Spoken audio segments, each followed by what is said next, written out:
voici maintenant dans le logiciel de calibration Arc Genesis.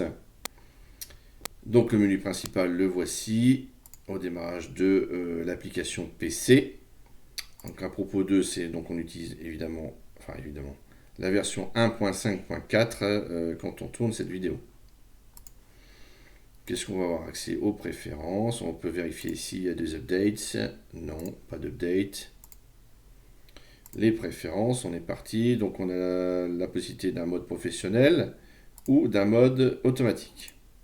Donc je vous laisse un peu découvrir les fonctionnalités. En gros, on sait à peu près ce qu'on fait. On utilise le mode professionnel. On ne sait pas du tout. On laisse le mode automatique. Donc ici, on va laisser le mode professionnel pour avoir accès à tous les réglages. Le mode démonstration, les langues, les différentes langues qu'on peut sélectionner. Qu'est-ce qu'on a ensuite? L'envoi des données personnelles pour améliorer le produit. Et l'utilisation des bêtas du logiciel. Donc ça, c'est désactivé. Voilà, on a fait le tour. L'accueil, c'est pour revenir à ce menu. Le fichier ouvrir, c'est pour ouvrir une ancienne calibration, mais on les retrouve ici.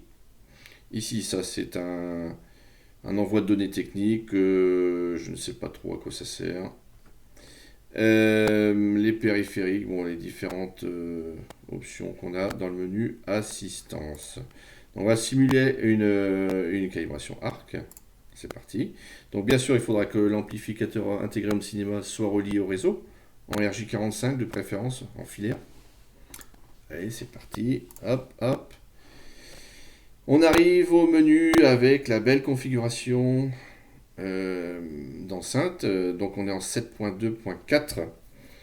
Alors, cette configuration 7.2.4, je l'ai rentrée en façade avec le menu, l'écran couleur de l'appareil. Donc j'ai rentré le nombre d'enceintes et j'ai également rentré, et c'est obligatoire, les distances entre l'auditeur et les enceintes. Donc j'ai utilisé pour ce faire un mètre laser pour être le plus précis possible. Sachant que c'est très étonnant effectivement que Arc ne soit pas capable de déterminer la distance des enceintes. Mais bon, c'est pas grave, avec un mètre laser, on aura au moins une précision parfaite, puisque en général, les systèmes de calibration, on va dire qu'ils ont une précision entre 10 et 15 cm. Voilà, donc c'est une configuration 7.2.4. Alors, vous ne voyez qu'un caisson, c'est normal. L'amplificateur intégré a deux sorties caissons, mais il les gère comme un seul caisson. Il ne gère pas les deux caissons indépendamment. Ce qu'il va falloir faire également, si vous avez deux caissons de basse bien sûr, c'est d'accorder au mieux les deux caissons de basse avec un sonomètre, au pire à l'oreille, ou alors idéalement avec un logiciel tiers tel que Room EQ Wizard. Donc il faudra essayer de les égaliser, de ne pas créer d'inversion de phase pour annuler les fréquences. Ce qui n'est pas toujours très évident. Donc ça sera le préalable avant de lancer la calibration. Donc on va retrouver effectivement ce qu'on a réglé dans l'amplificateur, c'est-à-dire qu'on a décidé d'utiliser les enceintes frontales et les enceintes latérales alimentées par l'amplificateur intégré qui s'en sort très très bien.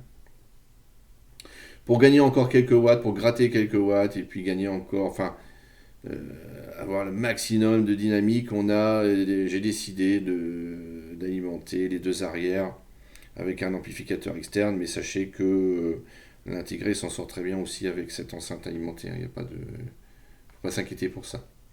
Donc évidemment, comme il n'y a que 7 canaux, les 4 enceintes hautes, elles sont prises en charge également par un amplificateur externe.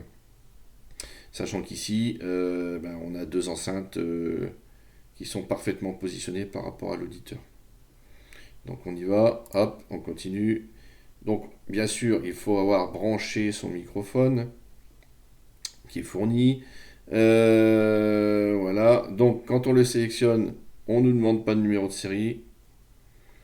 Donc on ne sait pas trop comment ça fonctionne. Est-ce que les microphones ont tous les mêmes défauts et à partir de là, le logiciel calcule, il dispose d'un fichier d'étalonnage générique. Est-ce qu'il n'y a pas du tout d'étalonnage, considérant que les microphones ont fait un bond qualitatif assez important? ou est-ce que chaque micro serait individuellement reconnu par son numéro de série, puisqu'on a un numéro de série sur la boîte hein, du microphone, mais bon, on ne nous le demande pas. Bon, ça c'est une question qui n'est pas éclaircie au moment du test. Alors on sélectionne le microphone. Donc ici on va se retrouver sur notre configuration et on va lancer les mesures. Allons-y. Bien sûr le microphone là il est pas dans la position numéro un, il est juste à côté de moi. Mais c'est pas grave, ça sera pour la visualisation.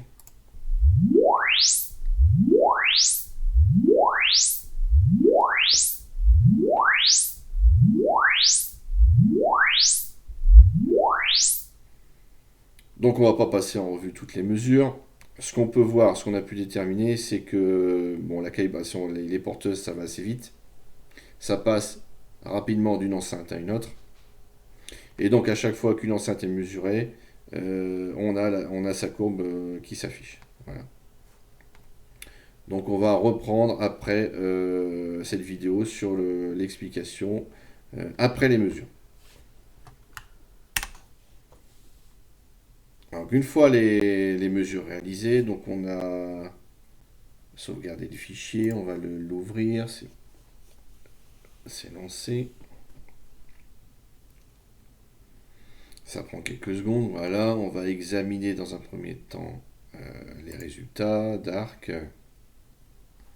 Donc on se retrouve avec trois courbes, une courbe noire idéale, théorique idéale, une courbe rouge qui est l'enceinte mesurée et une courbe verte qui est l'enceinte corrigée, sachant qu'il s'agit d'une correction théorique et que le résultat en réel n'est pas aussi joli que sur le graphique, mais ce qui est tout à fait normal.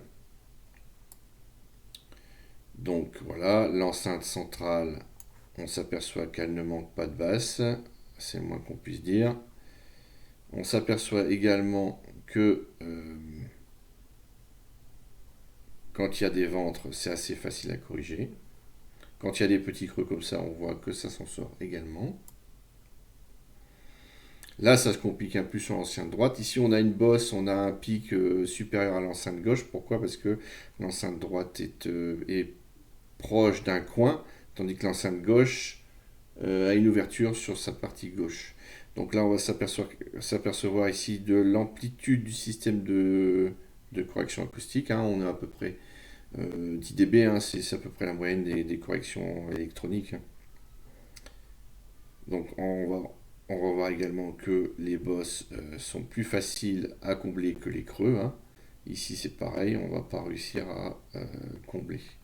Si on a une petite remontée des aigus, alors est-ce que c'est dû à la pièce? Est-ce que c'est dû au microphone qui lui devient de plus en plus directif à raison qu'on monte en fréquence? Je ne sais pas.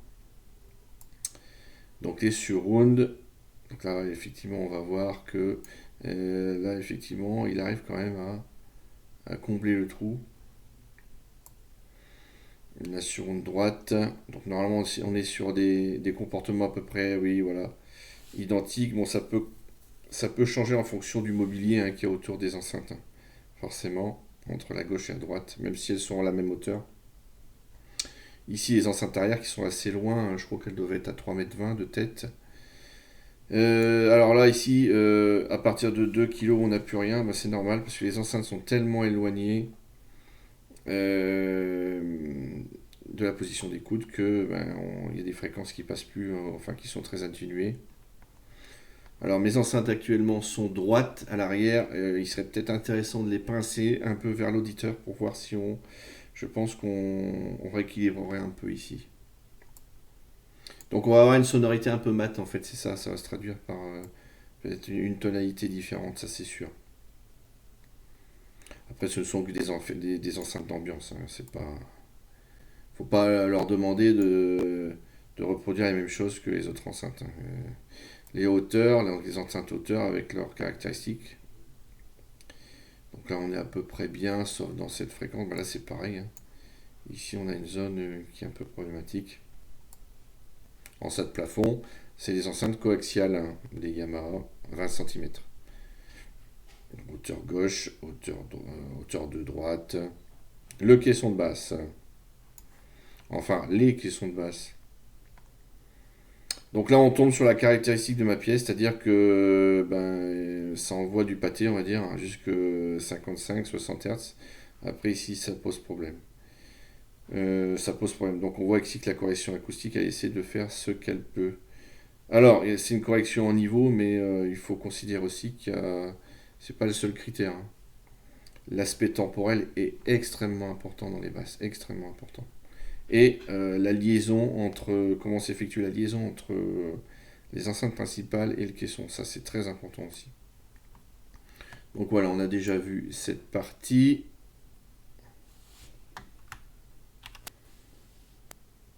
Donc le deuxième menu c'est ajuster les paramètres, allons-y. Ici on va retrouver l'ensemble des courbes sur le profil 1, la mémoire numéro 1. Sachant qu'on a 4 mémoires, donc on va voir un peu la configuration des 4 mémoires. C'est parti. Donc la première configuration, on est sur du 7.2.4. La deuxième configuration, c'est pareil avec des réglages un peu différents. La troisième configuration, on est sur du 2.1. Voilà. Et la dernière configuration sur du stéréo, sachant que si on voulait par exemple une scène frontale complète, on peut mettre, voilà. Ici, on peut rajouter une enceinte si on veut. On modifie comme on a envie. Donc 4 mémoires avec 4 calibrations différentes possibles en fonction des goûts, en fonction de l'évolution de la configuration. J'en ai déjà parlé. Donc ici on va retrouver les 4 profils, donc on va travailler que sur le profil 1. Ici on va pouvoir régler le niveau général de toutes les enceintes. Donc on règle tout, on change tout d'un coup. On a une amplitude jusqu'à plus 3. Hein. Ici on retrouve la valeur enfin la mesure de l'enceinte gauche et effectivement on peut, là c'est pareil, aller jusqu'à plus 12. Hein.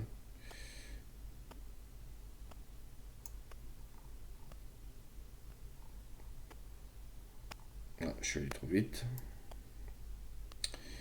Donc ça ce sont les niveaux qui ont été, ici ce sont les niveaux qui ont été déterminés par l'application. Là je crois qu'on était à 4,5. Hop. Donc on voit que c'est cohérent. Avant droite 4 sur une plus 0,5 plus 1. On est sur des choses cohérentes. On n'a pas d'incohérence, on n'a pas des plus 12 dB, des choses comme ça. Si on avait des plus 12 dB ou des valeurs un peu erratiques, là, il faudrait se reposer la question du positionnement du microphone. Si on utilise des amplificateurs externes, est-ce qu'ils ont une sensibilité assez importante pour... est-ce que ce ne sont pas eux qui posent problème? Ici, on va voir que sur les enceintes hautes, oui, et les caissons de basse, on est à plus 0,5. Ok. Sachant que ce qu'on peut faire, par contre, pour peaufiner les résultats, c'est ce que j'ai fait. Arc ne se trompe pas trop sur les niveaux. Ceci dit, je les ai quand même corrigés avec le sonomètre pour être vraiment très précis. Sur les latérales, il devait manquer 1 dB quand même. Et sur les arrières aussi. Donc j'ai rajusté les niveaux avec le sonomètre. Si vous avez un sonomètre, n'hésitez pas à aller jeter un œil après calibration, injection, vous pouvez les changer dans l'appareil directement. Vous rentrez les niveaux en manuel. Même si ici ils sont à plus 4,5, admettons que je sais pas, il y a une différence de 1 dB, ce sont les réglages de l'appareil qui sont pris en compte. Donc on continue les niveaux, on a vu les cibles. Alors il ne faut pas s'attendre avec le système ARC, c'est un système qui excelle dans le bass management. Donc il va être très très très fort pour gérer les basses et la liaison entre les caissons et les enceintes. Ça, c'est indéniable. Par contre, même s'il va pouvoir calibrer jusqu'à 20 kHz, c'est pas conseillé par Anthem. Il conseille de rester, de ne pas dépasser 5000 Hz. Et des essais que j'ai fait avec Room Echo Wizard, on voit en fait qu'il fait pas grand chose au-dessus de 5000 Hz. Donc on est vraiment sur un système qui est axé bass management. Voilà. avec une façon assez originale de traiter le son pour qu'il n'y ait pas qu'il y ait des basses assez péchues et qu'il n'y ait pas une sensation de retard ou de basse traînante, etc. Alors, bien sûr, du coup, on va pas non plus pouvoir faire des courbes personnalisées comme sur les autres systèmes de calibration, Dirac ou d'IC. C'est-à-dire, par exemple, ici, on voit qu'on a une bosse à cet endroit-là. Avec les autres systèmes, on met ici un point de correction, on le descend, et puis ça nous fait une contre-mesure en fait à la bosse. Donc on ne peut pas faire ça. Par contre, on a accès à d'autres réglages. Le réglage de gain de la pièce, ça c'est le système qui le fait automatiquement. Ça, je crois que j'ai pas touché. Alors plus la pièce sera amortie, forcément, plus le gain sera faible, hein. Je suppose, hein, je ne suis pas ingénieur acousticien, plus la pièce s'éclaire et plus il y aura de. Après, il y a peut-être la dureté des murs qui rentre en jeu, etc. Après, on rentre dans des données techniques qui ne sont pas évidentes à maîtriser. Ici, ça c'est moi qui avais rajouté un boost de grave. On peut aller jusqu'à plus 6. Ouais. Ah bah on voit, là, on voit l'influence. J'avais mis plus 1,5. Les niveaux d'inclinaison, j'ai pas dû toucher. Donc on voit, je vous laisse voir un peu ce que ça fait là. On est à 0. Hop, hop, hop. Voilà. La fréquence du gain de pièce. Vous voyez aussi, ça, bon, ça a une petite influence. La fréquence centrale du boost de grave, ça j'avais changé. Je crois que j'étais descendu de 60 à 40 peut-être. Donc ça c'est un paramètre sur lequel je suis intervenu. Et la fréquence du début d'inclinaison. Ouais, ça n'a pas l'air d'avoir trop d'impact ce truc. Ok. Donc on continue. Ça va être un peu plus parlant ici. Un peu plus compréhensible on va dire. Ici on a la fréquence de coupure. Enfin la fréquence de recouvrement. C'est-à-dire que toutes les fréquences inférieures à 80 Hz vont être envoyées vers les caissons de basse qui vont les traiter. Alors vous avez possibilité de la changer, hein. Donc moi je suis resté sur une norme, on va dire THX, un classique. Même si mes enceintes principales, je sais très bien qu'elles descendent jusque, je pourrais mettre 60. Mais je suis resté sur 80, c'est ce qui donne chez moi les meilleurs résultats. Le facteur Q, c'est la largeur sur laquelle on va pouvoir intervenir.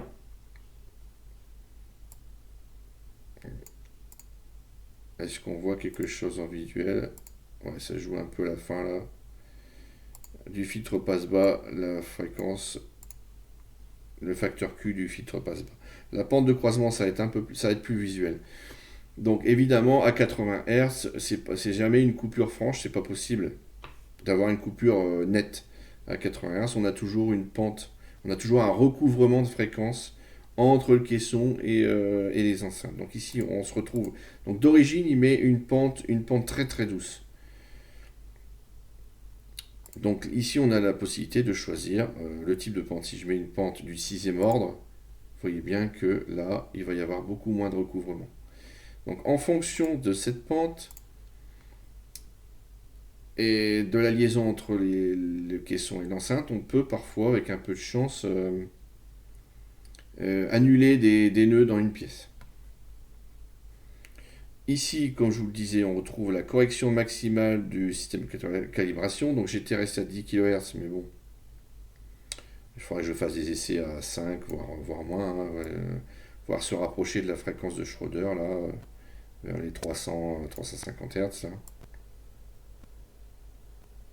Alors ça nécessite, comme ça corrige très peu au-dessus, ou ça corrige très peu au-dessus dans les fréquences hautes, bon, dans les fréquences hautes, on sera assez tributaire de la pièce. Donc ça c'est un des points faibles du système. Faudra pas avoir trop de problématiques dans les fréquences hautes, hein, on va dire. Donc voilà, on retrouve ces facteurs, ces réglages pour toutes les enceintes. Donc ici on a fait une coupure à 80 sur la centre aussi, les latérales 90, bien sûr les enceintes arrière elles sont loin et puis bon, elles sont pas du tout du même calibre que les autres, donc 110 et 120 Hz pour les enceintes plafond qui sont encore plus petite, on va dire. Et ici, on a le caisson de basse. Alors, on a des réglages un peu particuliers sur le caisson de basse.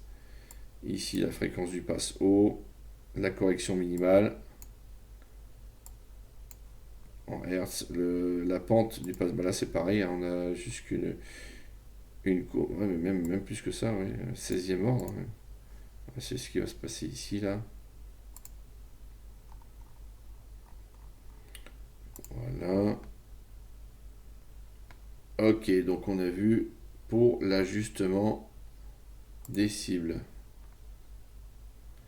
Alors là, voilà, effectivement, on n'a pas changé grand-chose, mais là, il a recalculé les courbes.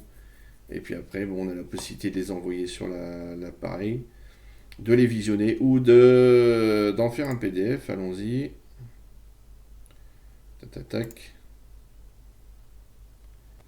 Et c'est... Tac. Voyons voir comment il va nous l'afficher, ça. Voilà, on nous fait un beau PDF. Voilà, j'espère que vous verrez bien. Avec les courbes, on va rabaisser un peu, voilà. Voilà, avec les courbes de correction, les courbes mesurées, on retrouve ce qu'on avait au départ. Alors, une question de basse, on trouve oui, mes problématiques de pièces, c'est-à-dire que j'ai du niveau jusqu'à à peu près 60 Hz, puis après, là, il y a une chute. Alors, il ne faut pas s'en inquiéter parce que le système, il ne faut pas avoir peur. Hein. Vous n'aurez jamais une courbe droite à ce niveau-là. Mais le système s'en sort très bien et on n'a aucune sensation de manque dans ces fréquences. Hein. Alors là, sachant qu'ici après c'est le relais est pris par les enceintes, hein, ici à 80, à partir de 80 ça commence à être pris par les enceintes. Donc en fait il n'y a vraiment qu'une petite zone et avec au jeu des fréquences de recouvrement, je gage que le 80 Hz n'est pas si atténué que ça. Donc voilà, on retrouve toutes les courbes hein, sur tous les profils.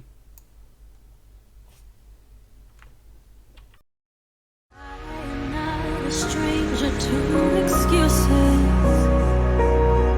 burned me once or twice. I expect them. I just wanna know what your truth is.